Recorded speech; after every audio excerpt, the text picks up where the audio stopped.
Michael. Hey. I hope you don't feel ambushed. No, I was just surprised. I didn't think I'd ever see you again. Well, I knew you'd blame yourself.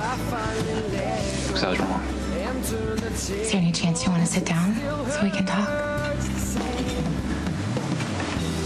Yeah.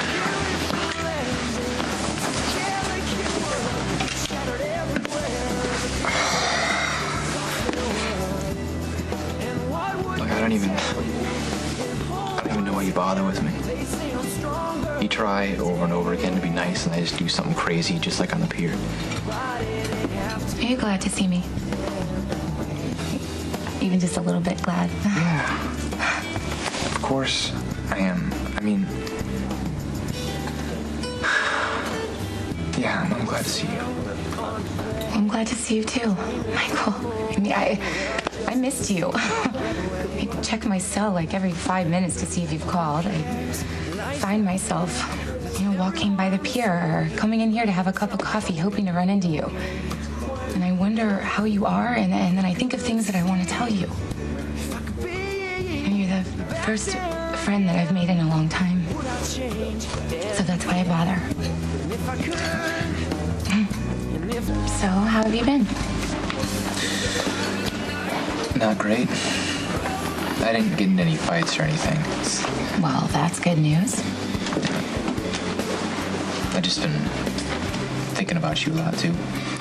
Wishing I didn't say those things. I pushed you first. No, you were just trying to help. I wasn't being fair. I mean, you have to deal with whatever happened to you on your timetable, not mine. Why do you keep saying whatever happened to me? What do you think happened to me?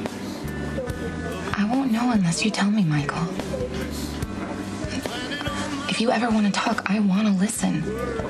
But if you don't, I'm not going to be another person that you have to guard yourself against. You think I do that? You are so careful all the time. Like if you say the wrong thing or move too fast, something terrible will happen. When I was in Pentonville, my Uncle Jason taught me how to defend myself. And now sometimes I just react without thinking, like I did with you on the pier. Except I get violent, physical. I can really hurt somebody when it's not even about them, it's about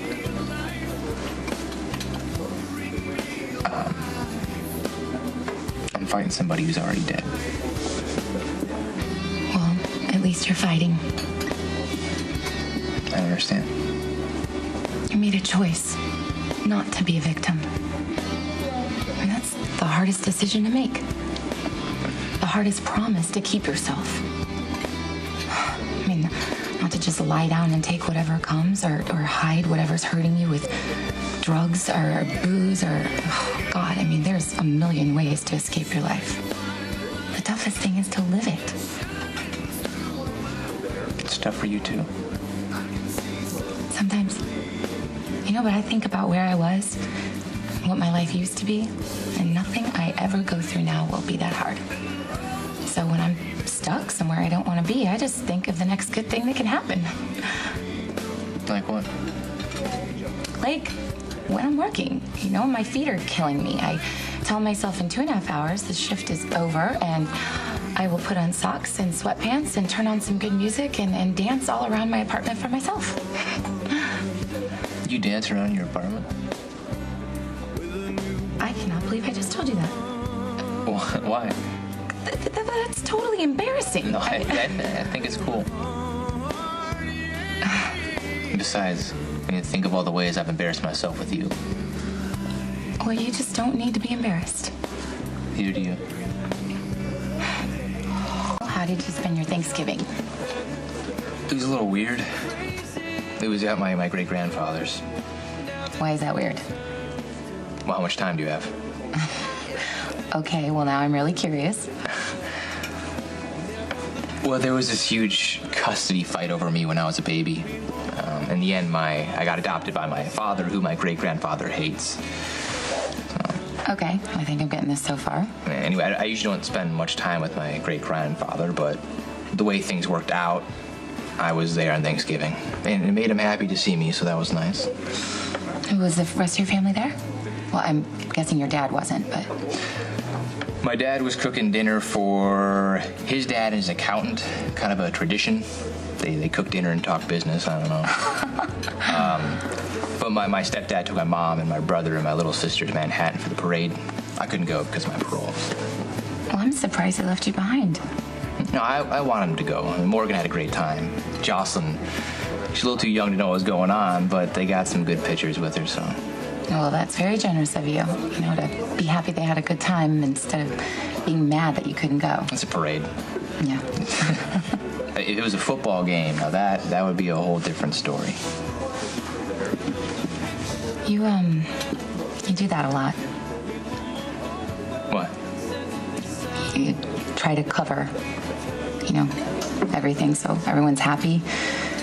You make it so, no one's worrying about you. It's very sweet of you, but it's gotta get exhausting. I mean, covering all the time. I'm okay. Well, just as long as you know you don't have to cover with me. I know. The way I talk to you, I can't say those things to anyone else. It's mutual. I mean, things I've shared with you, I haven't talked about in years. I don't know why it's just so easy with you. Well, yeah, I mean, I do know why. It's because you're so real and honest. And that is a very rare quality, Michael. I hope you never lose it. I need to go, actually. You still have my cell number, right? Yeah. I almost called you, a lot. Well, next time, just call me.